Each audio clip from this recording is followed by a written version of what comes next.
तो सबसे पहले आपको एक मशीन चेक करने के लिए आपको एक ट्यूब चाहिए, छोटी ट्यूब भी हो वो भी चलेगी। ट्यूब लेने के बाद आपको सबसे पहले ये अटैच करना है मशीन में। इसके बाद आपको डोम और वायर अटैच करनी है। आपकी एक वायर तो यहाँ लगेगी, एक साइड आपका यहाँ लगेगा, एक यहाँ लगेगी, एक आपको यहाँ पे अटैच करनी होती है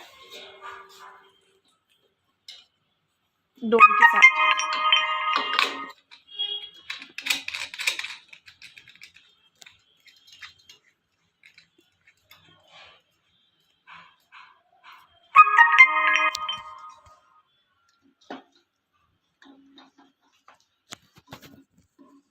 उसके बाद आपको मशीन ऑन करनी है।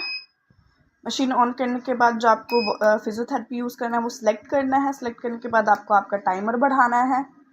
टाइमर बढ़ाने के बाद वर्क के बाद आपका पावर।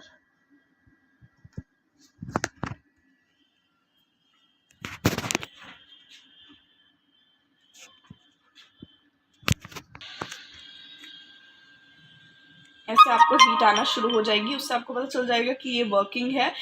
ज़रा सा टाइम लगता है 5 to 10 सेकेंड्स का हीट अप होने के लिए। अभी मैंने 23 पे किया है, मैं आपको कम करके भी दिखा देती हूँ। 6 पे है और 6 पे भी